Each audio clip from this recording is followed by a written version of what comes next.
Hey guys, Hamsterwheel here with a new video, and welcome to episode 8 of Gearing for Dungeoneering.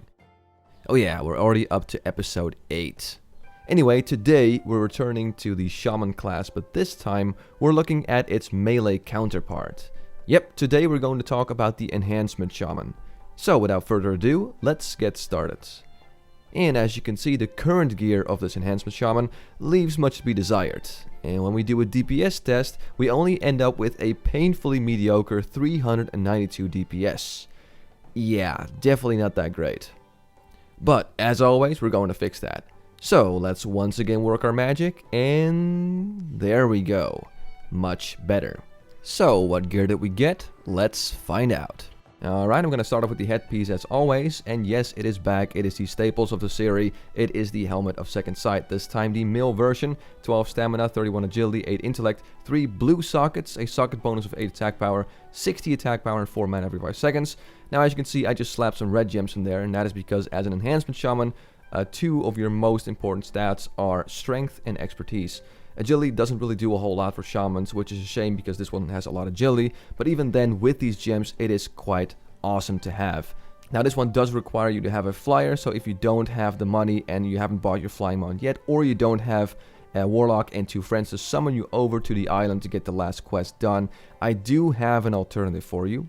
And that alternative is the Warp Raiders Eyepatch, which has 25 strength, 24 agility, 21 stamina, 15 hit rating, and 14 dodge rating. So not ideal. Again, the dodge rating is not really that important when you're doing dungeons. And again, it has some agility, which is not really that useful.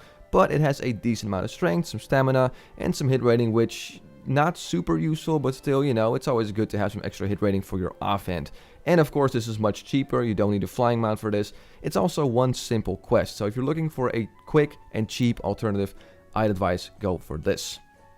And then I'm going to throw in one more alternative for you guys, and that is the Headdress of Inner Rage, which has 32 strength, 28 agility, 20 intellect, and 8 mana every 5 seconds. So this is actually pretty damn good for Enhancement Shamans too. As you can see, 32 strength, that's a lot of attack power, 28 agility, 20 intellect, which is also nice, kind of increases your mana pool, and at 8 MP5, you know, never really hurts. The problem is that this is a BOE, so it really depends on how expensive this is on your server when you're browsing the auction house. As always, if it's cheap, you can decide to pick this up, or if you really want to save your money, you can go with the other headpieces I showed just before. And moving on to the necklace, we got the Chain of Glowing Tendrils, which provides you 18 strength, 17 agility, and 25 stamina. So a very simple but very effective necklace. I also recommended this for the Fury Warrior, and for good reason, because it's just a really damn good necklace to have before you really start farming dungeons to try to get like a level 70 blue dungeon one, or maybe step into related to heroics. This is a really nice substitute to have. Also doesn't take very long to complete, so this is what I would advise you to get for your necklace. Then I'm going to throw in an oddball in there, and that is the Consortium Mantle of Phasing. Now, all you classic fanboys out there, you probably noticed that this is the tier 2.5 leather design from Anchorage. Yes, that is true, but these are mill, so it's a little confusing. But regardless, they are pretty damn good. 21 crit rating, 46 attack power, and 9 mana every 5 seconds. So kind of a weird item, because it doesn't really have any base stats like strength or stamina. But it's still pretty damn good to have. You know, again, a lot of crit rating, good amount of attack power, a little bit of MP5. So this is what I would recommend for the shoulder item. Up next we have the Cloak, and this is also one I recommended for the Fury Warrior because it's just a pretty damn good cloak to have. That is the Nomad's Woven Cloak. 14 strength, 14 agility, 21 stamina, and a bit of hit rating. Again, nothing super fancy, but definitely good enough for your Enhancement Shaman. Again, the hit rating is a nice bonus for your offhand. It's not super required because Shamans already get a lot of hits from talents, but still, you know, it's fairly easy to get. It's got good stats. I'd say go for this. Alright, let's talk about a chest piece for our Shaman, and in this case I'm recommending the Auchenai or I can't pronounce that, I'm sorry boys, but it's the Auchenai's Tracker Hauberk. Probably butchered it, but there you go, it's this item. 29 intellect, 3 blue sockets, a socket bonus of 4 crit rating, 60 attack power, and again a little bit of MP5. Now, just like the Stalker's Helmet of Second Sight, I decided to just slap some strength gens in there because the socket bonus is not super important, and again it has 3 blue sockets, so you're gonna have to slam in some stamina in there, or maybe strength and stamina. I just like to go full strength, just go full on DPS, because again, strength is really good for Shamans, that's why I chose this. But anyway, it has a decent mana pool, a lot of attack power. Again, with the strength gems, that is again 96 attack power, so that's really damn good. And a little bit of MP5, so that's what I would go for in terms of chest piece. Alright, and for the bracers, I'm recommending the Umber Howl's Collar, which have 281 armor, and as you can see, it's green. That basically means it has more armor than your regular leather wrist. So there you go. It also has 10 agility, 20 strength, and 22 stamina. So 20 strength equals to about 40 attack power, which is really, really good. 22 stamina, a little bit of crit. So it's very straightforward in terms of the design. It's kind of the same like the necklace, but it's just very effective. So that's what I would advise you to get. However, yep, it's back. It's part of the Cipher of Damnation quest chain, which is part of the Tempest Key quest chain, so this might not be out yet on either if Classic's going to DPC or your particular private server where you're playing on. If that's the case though, and it's not out, I have an alternative for you guys, and that is the, how do you pronounce this, Rune Wield? Whatever, these wrist cards. 21 strength, 11 agility, and 12 stamina. Kind of the same as the Umber Howl's Collar, a little worse, doesn't have as much stats. But still, you know, pretty effective, 42 attack power, not that hard to get, so this is what I would recommend to you guys as a simpler, cheaper alternative. Moving on to the weapons, now unfortunately, like I said in the Fury Warrior episode as well, the Burning Crusade doesn't offer a whole lot of like really cool one-handed weapons off of quest. The choice is rather limited, which is why I had to go with a green weapon for your main hand, but it's still pretty damn good. As you can see, it has 11 crit rating, 7 expertise, once again really good for shamans, and 22 attack power, and it also has a 2.8 attack speed and 12 stamina. Almost missed that. But again, 2.8 attack speed, that's really good for shamans. You want slow weapons, so that's definitely going to benefit us. And again, it has expertise. So all in all, for a green weapon, it is still pretty damn cool. And for the offhand, I'm going for the Magari Fury brand, which has 13 agility, 19 stamina, 26 attack power, and a 2.5 attack speed. So not ideal, but still rather slow. And this is part of the Ring of Blood quest chain, so it's fairly easy to complete. You know, you get yourself a group together, you do the few quests, and there you go. You got yourself a blue weapon. So that is what I would recommend in terms of weapons for your Enhancement Shaman. Okay, moving on to the Totem, the Totem of Impact, which increases damage done by Earth Shock, Flame Shock, and Frost Shock by up to 46. So not a bad totem at all. Unfortunately, it is a little tricky to get. You're going to have to get the Honor, Ult, or Thrallmar PvP tokens for like capturing the towers and stuff like that. You're going to have to get 15 of those. It's not the easiest thing to do, but unfortunately, this is really the only thing I could find outside of dungeons that is fairly easy to get, in quotation marks. So not the greatest, but it's something, and this is what I would recommend for your totem.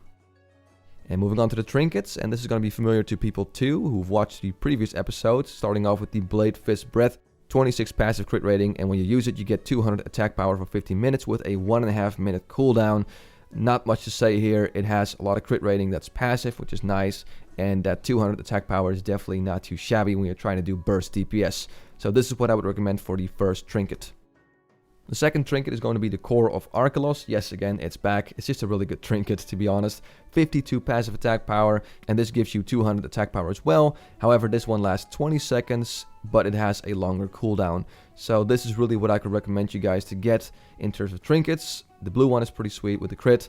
The green one is pretty sweet with the attack power. Also, this one is pretty easy to obtain. Doesn't really require you to do any group quests. It's fairly simple. So this is what I would recommend in terms of trinkets. Okay, moving on to the ring, I got the Protectorate Assassin's Ring. Probably butchered the name, but there you go. In terms of design, it's kind of the same as the Cloak with stamina, strength, agility, and a little bit of hit rating. And you know, you can't really go wrong with this. I mean, ideally it would have a little bit of intellect too, but you can't have all. I mean, if you're just trying to gear up, you can't be very choosy. Beggars can't be choosers, I guess. So this is what I would get. 13 stamina, 16 strength, 15 agility, and 12 hit rating. Not too shabby for Enhancement Shaman, if I say so myself.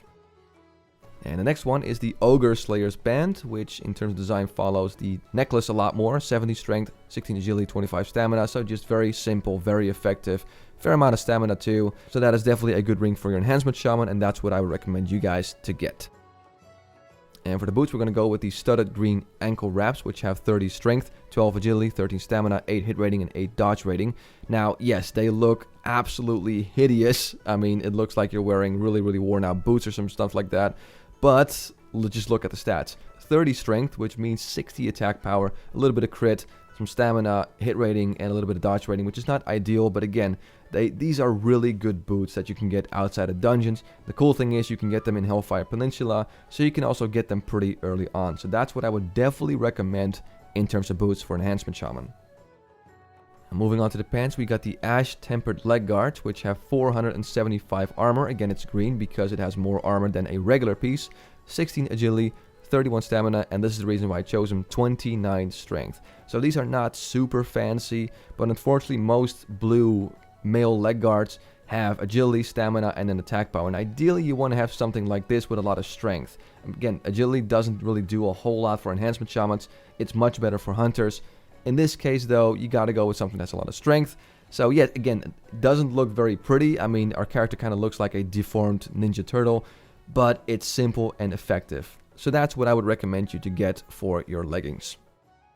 Next up, the belt, which is also a bit of a crowd favorite and a staple of the series, which is Eva's Strap. 16 crit rating, 12 hit rating, and 60 attack power on a belt. That is pretty damn nice. Yes, it doesn't provide you with any strength. Yes, it doesn't have stamina or any base stats at all. But it's really, really hard in the offensive stats and pretty damn good for a green belt that you can get through questing fairly easy on. However, yep, it's back. It's part of the Cipher of Damnation quest chain, so it depends if you can get this, and if you can't, I have an alternative for you. And that is the Kirin Var Scout Belt. 20 strength, 20 agility, 19 stamina, and 12 hit rating. Again, very basic in terms of design. Got a little bit of hit rating, which never really hurts for the offhand. It's very basic, and what you see is what you get, but it works for the Enhancement Shaman. So that's what I would recommend you to get for your belt. And last but not least, we have the gloves, which is the Earthmender's Fists of Undoing. Now, for all the people with a really sharp eye, they can probably see that this is a recolored Night Slayer's gloves. Yes, they are. But looking at the stats, they're definitely worth getting. 18 stamina, 16 crit rating, and 60 attack power on just regular gloves. Again, it was kind of hard to narrow it down. I found a lot of gloves that were leather or mail with a lot of agility, but again, that doesn't really do a whole lot for shamans, and this one is pretty decent for what it is. So there you go, that's all the gear I would recommend for the Enhancement Shaman. So after all that gear, how did our stats improve? Well, first of all, the weapons we have do way more damage. The attack speed stayed the same for the main hand, though our new offhand is slightly faster.